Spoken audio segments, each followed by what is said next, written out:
Hello students, welcome to the channel of Vedant classes. मैं Kewal sir और आप सभी को जय श्री कृष्ण। आज एक नई सीरीज स्टार्ट करने जा रहे हैं।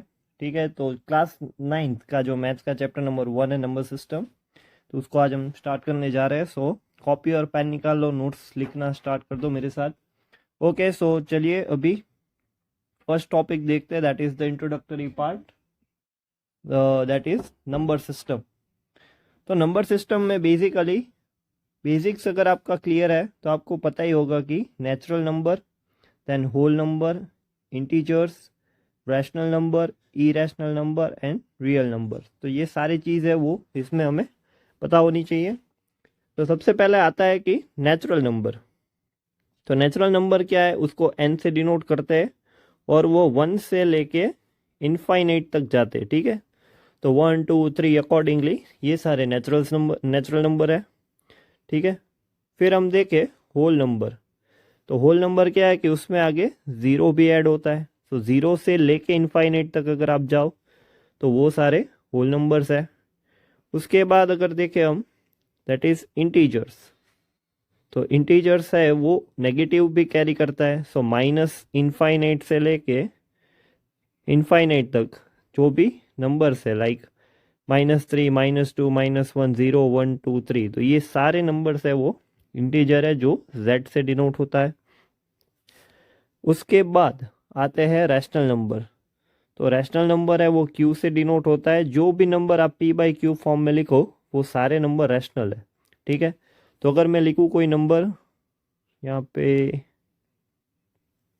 ऑलराइट, तो अगर मैं लिखूँ कि 3/5, ठीक है, मैं लिखूँ -2/7, तो ये सारे नंबर रैशनल है। ओके, मैं देखो इंटीजर है कोई भी 5, तो ये 5 को मैं 5/1 भी लिख सकता हूँ, तो ये रैशनल नंबर हो गया। ओके, तो ये सारे नंबर है, नेचुरल है, होल है, इंटीजर्स है, उसको हम रैशनल के फॉर्म में लिख सकते हैं। ठीक है,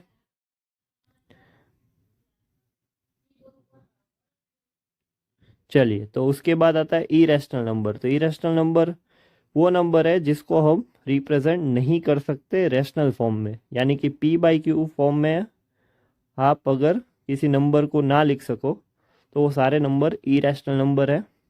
और इन सभी का collection, okay, rational plus irrational सभी का कलेक्शन कर दो तो that is the part of real number. ठीक है, तो उसको आर से डिनोट करते हैं। तो आई होप कि बेसिक क्लियर है। स्क्रीनशॉट ले लो इसका और कॉपी में नोट डाउन करना इसको। ओके, तो चलिए आगे देखते हैं अभी नेक्स्ट।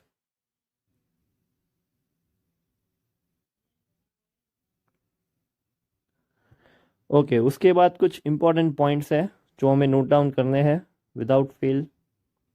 तो सबसे पहला है कि इंटीजर, जो इंटीजर में z हमने लिखा था, ठीक है, the use of letter z to denote the set of integer, वो जर्मन वर्ड जैलन से आया है जिसका मीनिंग है टू काउंट। ठीक है, तो ये इंपॉर्टेंट चीज़ हो गई। देन उसके बाद the collection of rational number is denoted by q। ठीक है, रैशनल नंबर पीछे लिखा था कि उसका नोटेशन है q, so that rational word comes from the word ratio and q word, q जो है अल्फ़ाबेट है वो क्वोशंट से लिया है। ठीक है, फिर उसके बाद जो थर्ड पॉइंट है जो काफ़ी इंपॉर्टेंट पॉइंट है कि रैशनल नंबर है they do not have unique representation in form of p/q। मान लो कि अभी कोई नंबर है 1/2, तो उसको मैं 2/4 भी लिख सकता हूँ, उसको मैं 5/10 भी लिख सकता हूँ। तो ये सारे के सारे इक्विवेलेंट फ्रैक्शंस है। ठीक है, तो इसीलिए रैशनल नंबर का यूनिक रिप्रेजेंटेशन नहीं होता, वो मल्टीपल फॉर्म्स में लिखा जाता है in form of equivalent fractions. तो ये काफ़ी इंपॉर्टेंट चीज़ है नोट करने के लिए। और जब भी हम p और q, जो रैशनल नंबर में हम कंसिडर करते हैं p/q, तो उनका कोई फैक्टर अदर देन 1 नहीं होता, तो उसको हम बोलते हैं कि वो को प्राइम नंबर है। ओके, फॉर एग्जांपल यहाँ पे 5/10 को रिड्यूस करके जब हम लिखते हैं 1/2, तो 1 और 2 क्या हो गए, दे आर को प्राइम। ठीक है, तो इस तरह से है। ओके, तो को प्राइम नंबर क्या है कि जिसका कॉमन फैक्टर है वो 1 से अलावा कोई नहीं होगा। ठीक है, no common factors other than 1। तो इस सारे के सारे चारों पॉइंट्स काफ़ी इंपॉर्टेंट है। ऑलराइट, तो आई होप कि स्क्रीनशॉट ले लो इसका, नोट करना, खास ऑब्जेक्टिव्स के लिए काफ़ी इंपॉर्टेंट है ये, ठीक है, for the objective purpose.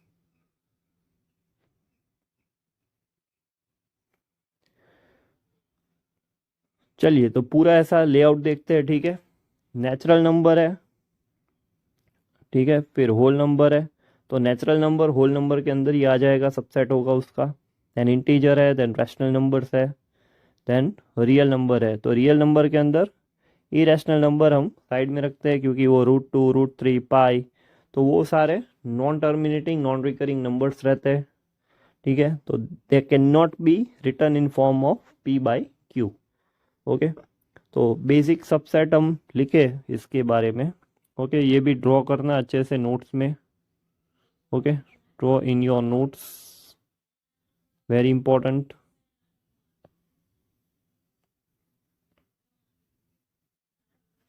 Alright, तो अभी हम इसको लिख कैसे सकते हैं, we can write it like this, कि natural number is subset of whole number, that is subset of integers, that is subset of rational number, is subset of real numbers, ठीक है। तो इस तरह से हम सबसेट के फॉर्म में लिख सकते हैं। ये जो सी शेप बनाया मैंने, वो that is called as subset.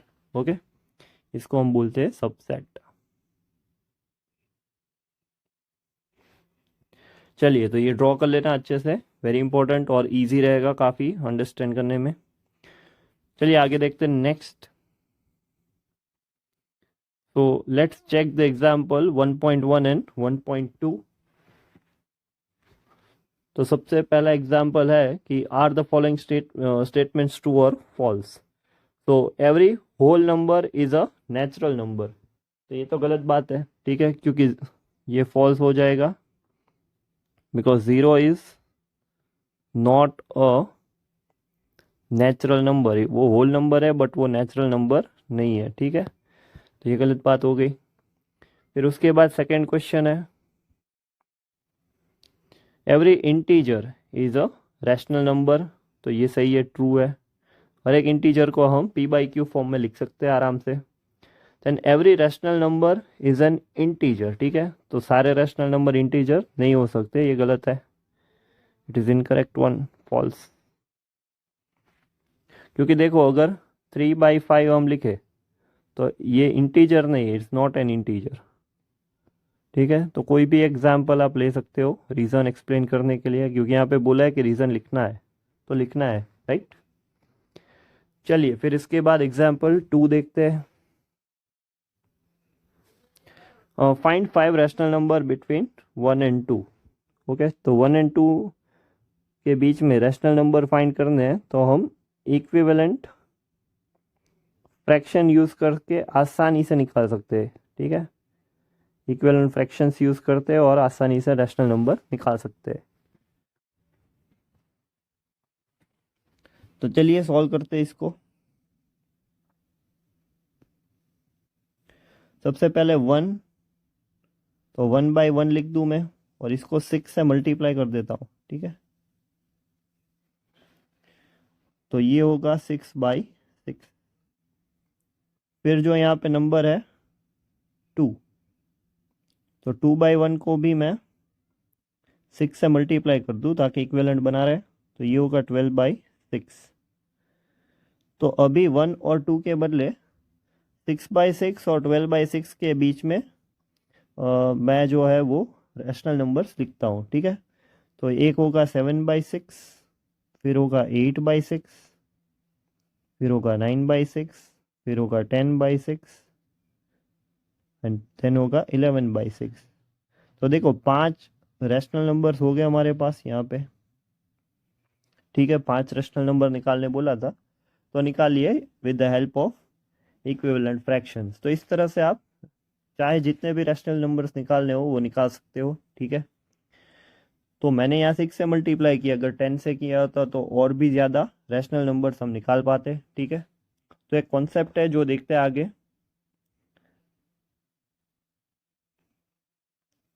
That is how many rational numbers are there between any two numbers. Answer is infinitely many. ठीक है, चाहे जितने भी मर्जी हो निकाल लो। ये मोस्ट आईएमपी ऑब्जेक्टिव है क्लास 9th के लिए। तो आप मर्जी चाहे उतने रैशनल नंबर्स निकाल सकते हो दो नंबर के बीच में। ओके, चलिए फिर एक्सरसाइज 1.1 का पहला सवाल देखते हैं। Question number 1, is 0 a rational number? Can you write it in the form of p by q where p and q are integers and q should not be equal to 0? ठीक है, rational number के लिए condition है p and q are integers and q should not be equal to 0। चलिए यहाँ पे देखो पहले। ठीक है, यहाँ पे देखो रैशनल नंबर का डेफिनेशन ही है वो, numbers that are expressed as p by q and p and q are integers and q should not be 0। Denominator कभी 0 नहीं होना चाहिए। ओके, तो 0 को हम उस फॉर्मेट में लिख पाएंगे। ओके, 0 को इस फॉर्मेट में हम लिख पाएंगे। So 0 can be written as 0 by 1, or you can say 0 by 5, or you can say 0 by 7। तो हम उसको p by q फॉर्म में लिख पाएंगे और डिनोमिनेटर 0 भी नहीं होगा। ठीक है, तो yes it can be written in that way। okay, so 0 is a rational number. ठीक है, 0 एक रैशनल नंबर ज़रूर है। क्लियर है, तो इनमें से कोई भी एक फॉर्मेट आप लिख सकते हो। चलिए फिर नेक्स्ट क्वेश्चन देखते हैं। Question number 2, find 6 rational numbers between 3 and 4। तो पहला है 3 by 1 लिख दूँ और उसको 10 से मल्टीप्लाई कर देता हूँ शांति से, तो ये हो जाएगा 30 by 10। दूसरा नंबर है 4 by 1, इसको भी 10 से मल्टीप्लाई कर देता हूँ, तो ये हो जाएगा 40 by 10।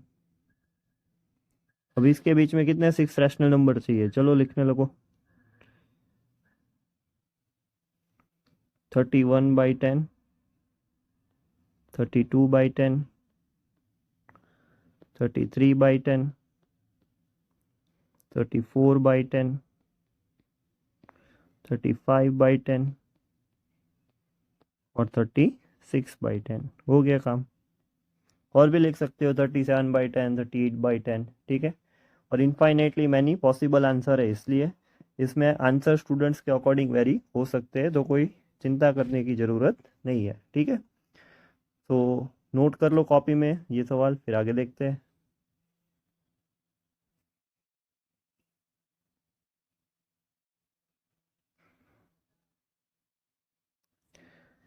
चलिए तो नेक्स्ट क्वेश्चन देखते हैं। Question number 3,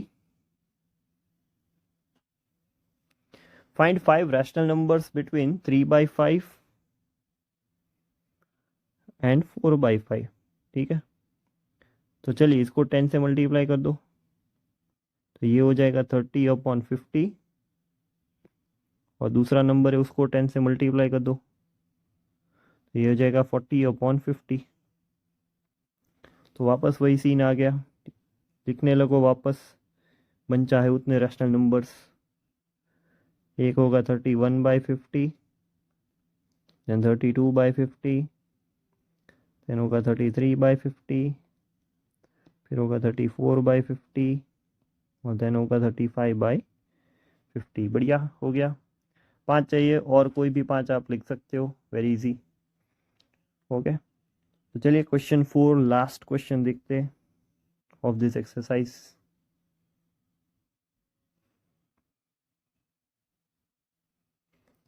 now see every natural number is a whole number. तो सारे के सारे नेचुरल नंबर है वो होल नंबर है, सही है। फिर सेकंड क्वेश्चन है every integer is a whole number. तो गलत बात है, -3। ओके, पहले फॉल्स लिखते हैं, -3 is not a whole number. ठीक है, तो इसीलिए वो गलत स्टेटमेंट हो गया। थर्ड वाला देखते हैं, every rational number is a whole number. तो ये भी गलत है। ओके, तो मान लो कि -5 है वो इंटीजर है, या -5/3 है वो रैशनल नंबर है। ओके, तो वो होल नंबर नहीं, नॉट है होल नंबर, ठीक है, तो वो गलत हो गया। तो यहाँ पे जो पहला लेक्चर था हमारा, उसके कॉन्सेप्ट में जो बेसिक्स था नंबर सिस्टम का वो हमने कवर किया, और उसके साथ एक्सरसाइज 1.1 कवर की। ओके, तो यहाँ तक पूरा कॉपी में नोट डाउन कर लो, फिर नेक्स्ट लेक्चर हम आगे देखते हैं। सो ऐसे ही पढ़ाई करते रहो, आगे बढ़ते रहो। All the best.